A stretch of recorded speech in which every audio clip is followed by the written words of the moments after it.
Nire bila etorri ziren ziegara, zarata handiz eta bortizkeriaz eraman ninduten gela batera, antifaza jarrita.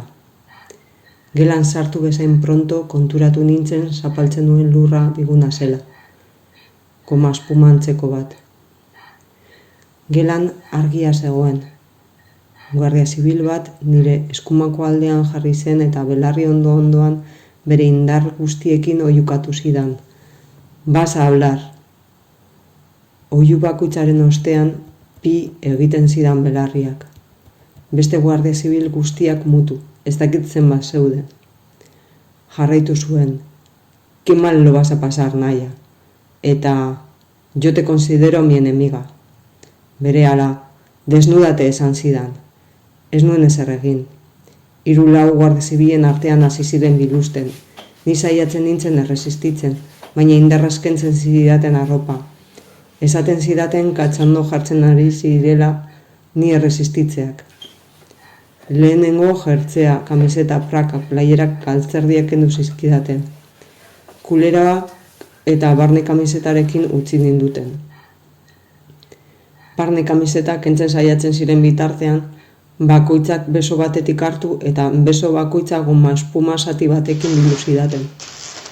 Rezintuarekin lotuta. Guztiz akoltzatuak nituen besoak. Eskuak estalita eta bezapera arte heltzen zitzaidan. Berriz saiatu ziren barneko kamiseta kentzen eta batek oihukatu zuen, arrankarzela, baina azkenean kentzea lortu zuten eta kulerotan utzi ninduten soilik. Atzean jarri zitzaidan oihuka zegoen guardia zibila, nire guztiz pegatuta, bere gerrialdean nire ipurdira guztiz pegatuta. Testualki esaten zidan, me pones katxondit, eta besteak barrez, komentarioak egiten zituzten nire gorputzaren inguruan. Nazka ematen niela, lepoa, aurpegia, ilea, titiak, gorputza ikutzen zidaten. Eta bitartean botila batekin ur hotxotxa botatzen zidaten burutik bera eta lepotik bera. Behin eta berriz errepikatzen zidaten, ya te hemos dicho que lo ibas a pasar mal, eta ia zenbat denbora aguantatuko nuen horrela. Nire metalesko kutxan sartzen saiatzen nintzen. Hotza, ez da nire gorputza. Ez nuen oioruk egiten, ez nuen negarrik egiten, ezin nuen. Gomazpumazko zati handi bat jarri zidaten besapetik bera. Gorputz guztia estaltzen zidalarik. Bi besoak altxatu zizkidaten eta esan zidaten. Brazos en cruz, mantendu behar nituela. Jeitzi nituen, berriz altxatu zizkidaten oihukatzen zidaten bitartean. Gurutzean mantendu behar nituela. Jeitzi nituen berriz. Batak besteari esan zion poltzak ekartzeko. Plastikozko poltza bat jarri zidaten buruan. Lepotik guztiz estutzen zidatela eskuekin.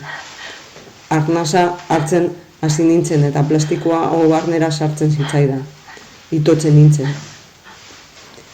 Hortzekin puskatu nuen poltza, ez dakit zenbat denborara. Berriz jarri zidaten beste poltza bat, barre egiten zuten. Eroskiko poltzak mierda bat zirela, hobeagoak lortu behar zituztela, baina nahi bezain beste poltza zituztela. Praktika handia zutela poltzak estutzen. Sore behatzen manintzen ere jarraituko zutela. 2 minutuzen inguruko zerbait aipatu zuten, ez dakit 2 minutun eraman poltzarekin edo zer. Poltza jarri zidaten batean arnasa esartzen saiatu nintzen, zorabiatzeko, ia horrela gelditzen ziren, baina ez nuen asko iraun. Ez daki superbibentzia instintua den edo zer, baina berriz hasi nintzen arnasten poltza barruan, eta era berean itotzen. Saiatzen nuen hortzekin puskatzen poltza, baina ezen erreza, lepotik estutu eta aurpegira estutzen zidaten ere, eta ezin nuen poltza hortzekin hendu. Ituko nintzela pentsatzen nuen. Azkenean zorabiatu nintzen eta lurrera erori edo bultzatu ninduten, ez daki seguru. Zorabiatuta nengoen, baina ez nuen konorterik galdu, kontziente nintzen gertatzen ari zenaz. Lurrean nengoela, nire gainera bota ziren, poltzaia da ez nuen buruan. Saiatu nintzen indarra egiten, alde egiteko, gainetik kentzeko. Argi gogoratzen dut nire buruari min egin nahi niola, burua hormaren kontra jo nahi nuela, dena bukatxoa nahi nuen. Baina ezin nintzen mugitu, gainean nituen, buruz gora jarri ninduten eta ur pila bat bota zidaten aurpegira. Ura sartu zitzaidan sudurretik. Ezin nuen arnasa hartu eta ura botatzen zidaten. Momentu horretan eztanda egin nuen. Ezin izan nuen gehiago aguantatu. Nahi zuten dena esango niela, esan nien.